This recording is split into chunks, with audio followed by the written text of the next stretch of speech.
आणि पुढची बातमी आहे खेळाच्या मैदानातून। आज भारत आणि वेस्ट इंडिज या संघामध्ये 2020 विश्वचषकाच्या सुपर 8 फेरीमधला निर्णायक असा सामना खेळवला जातो आहे।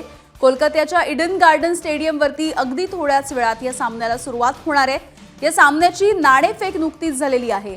भारतानं नाणेफेक जिंकून क्षेत्ररक्षणाचा निर्णय घेतलाय। या गटामधून दक्षिण आफ्रिका संघानं उपांत्य फेरीमधलं आपलं स्थान निश्चित केलंय।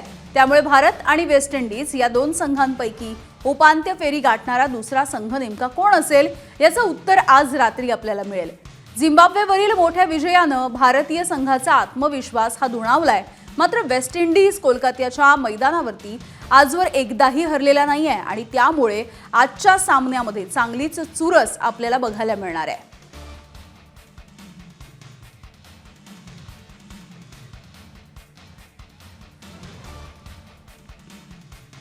आणि याविषयी बोलूयात।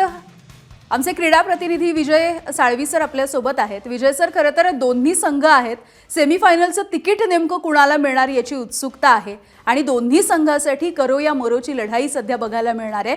आता अगदी काही वेळापूर्वी नाणेफेक झालेली आहे। भारतानं क्षेत्ररक्षण निवडलंय। किती महत्त्वाचं असणार आहे हे धोरण भारतासाठी? यामिनी, पहिल्यांदा आपल्याला हे लक्षात घ्यायला लागणार आहे, कारण ही मॅच करो का मरो या शब्दात तू सांगितलीस। खऱ्या अर्थानं 2020 विश्वचषकाचा हा उपांत्यपूर्व फेरीचा सामना आहे, बाद पद्धतीचा सामना आहे। हा सामना तुम्ही जिंकलात तरच तुम्हाला पुढे जायची म्हणजे उपांत्य फेरीत खेळण्याची संधी आहे। त्यामुळे दोन्ही संघांवर मोठं दडपण आहे। वेस्ट इंडिज जरी रनरेटच्या बाबतीत पुढे असली तरी भारतीय संघ हा तितकाच तगडा आहे, गेल्या वेळेसचा विजेता आहे। आणि या परिस्थितीत आपण नाणेफेक जिंकणं हे फार महत्त्वाचं होतं।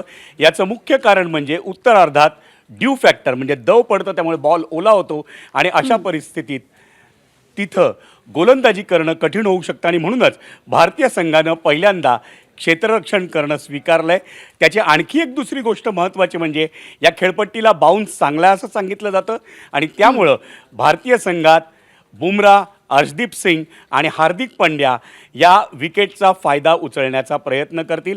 भारतीय संघ तोच मागच्या मॅचचा अंतिम 11 जणांचा संघ घेऊन खेळतोय, त्यामुळे या संघामध्ये आत्मविश्वास आहे। आता रणमैदान अगदी समोर आहे, ते जिंकायचं आहे आणि तरच आपल्याला उपांत्य फेरीत खेळता येणार आहे। यामिनी,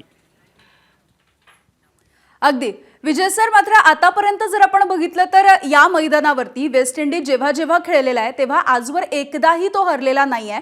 दुसरीकडे तुम्ही जी नावं घेतलीत, आपला जो संघ आहे तो तसाच आहे, त्यामुळे नेमकं काय ॲडव्हान्टेज असणार आहे आपल्यासाठी देखील? यामिनी, इतिहास हा कसोटी क्रिकेटमध्ये असेल, वनडे क्रिकेटमध्ये असेल, 2020 क्रिकेट आहे ना, हा त्या दिवसाचा खेळ आहे।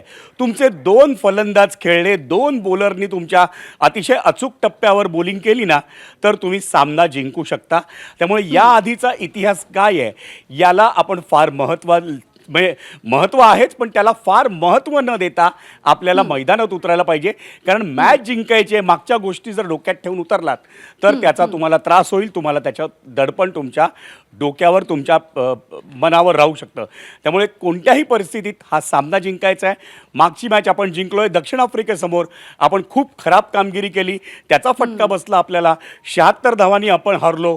त्यामुळे रनरेटच्या शर्यतीत आपण मागे आहोत आणि ती रनरेटची शर्यत आता काहीही होणार नाही आहे। याचं कारण कोलकात्यामधलं जे हवामान आहे ते अतिशय साफ आहे, तिकडे पावसाची शक्यता नाही आहे, त्यामुळे रनरेटवर ही मॅच जाणार नाही। आपल्या दृष्टीनं ही मॅच जिंकणं महत्त्वाचं आहे आणि त्या दृष्टीनं भारतीय फलंदाज आणि भारतीय गोलंदाज नक्कीच सक्षम आहेत, पण वेस्ट इंडिज संघाला आपल्याला कमी लेखता येणार नाही। त्यांनी या विश्वचषकात ते दाखवून दिलेलं आहे। मोठे फटके खेळण्याची जी क्षमता आहे ना ती वेस्ट इंडिजमध्ये थोडीशी जास्त आहे। 66 षटकार त्यांनी ठोकले आहेत, पण आपण फार मागे नाही आहोत।